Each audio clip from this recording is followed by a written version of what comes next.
Une plante à l'ADN de lapin, des abeilles qui savent compter et une pétition record. Nous sommes le mercredi 26 décembre. Bonjour à tous, voici votre concentré d'actualité scientifique sélectionné par Maxiscience. La différence entre l'homme des cavernes et nous, c'est le résultat de la science. Et ce n'est pas une opinion, c'est de la science. Notre monde n'est pas si moche. Des scientifiques ont découvert un minuscule lézard aux capacités incroyables. Il est capable de respirer sous l'eau pendant pas moins de 15 minutes. On pensait jusqu'ici qu'il restait en apnée pour se cacher des prédateurs, mais il utilise en fait une sorte de petite bulle sur sa tête qui fonctionnerait comme les bouteilles d'oxygène des plongeurs sous-marins. C'est la première fois qu'on observe cette capacité chez un vertébré. L'année 2019 s'annonce chargée pour la NASA. Alors que l'agence spatiale américaine est en plein travail pour renvoyer l'homme sur la Lune, des chercheurs ont annoncé la mise au point d'un tunnelier nucléaire. Le but, percer la banquise d'Europe, 4e plus grosse lune de Jupiter. Avec son océan souterrain, cette planète serait la candidate idéale pour accueillir la vie extraterrestre.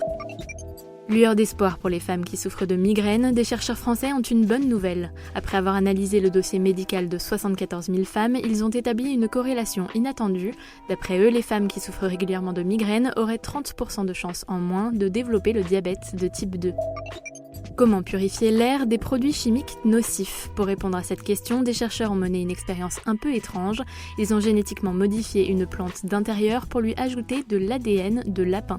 Un certain gène permet en effet à l'animal de se débarrasser des produits chimiques en créant une enzyme qui les décompose.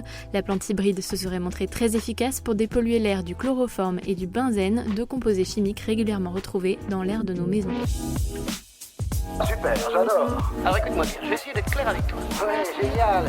L'homme n'est pas le seul à savoir compter ou comparer des quantités. Les primates et les autres mammifères aussi, mais également les abeilles. C'est la conclusion d'une équipe de chercheurs qui a mené une simulation pour évaluer la manière dont les abeilles comptent. Les insectes sont donc capables d'utiliser un réseau de neurones minuscules pour distinguer jusqu'à 6 objets. Record battu, il y a une semaine, une pétition a été lancée par 4 ONG pour soutenir un recours en justice contre l'État français. Elle a déjà reçu 1,5 million de signatures, un niveau d'engouement jamais vu en France. Les plaignants dénoncent une inaction française dans la lutte contre le changement climatique et une hausse des émissions de gaz à effet de serre. Le gouvernement a 2 mois pour y répondre. Et si l'expression « voir rouge » avait un fond de vérité ? C'est ce qu'affirment des chercheurs américains dans une récente étude. Selon eux, les personnes plus agressives auraient tendance à davantage préférer le rouge que les individus considérés comme plus calmes. Globalement, les personnes ayant choisi le rouge avaient une personnalité 25% plus hostile que les autres. C'est une découverte digne de la saga Jurassic Park. Des paléontologues ont découvert des plumes prises au piège dans de l'ambre depuis 100 millions d'années. Leur particularité, elles auraient une structure totalement inattendue qui oblige les scientifiques à revoir leur copie. Leur nouvelle théorie, ces plumes auraient eu plutôt comme objectif de tromper les prédateurs. C'est tout pour aujourd'hui, on vous dit à demain pour de nouvelles actualités scientifiques. Mais d'ici là, vous pouvez retrouver votre podcast préféré sur votre smartphone grâce aux applications Deezer, Spotify et Apple Podcasts.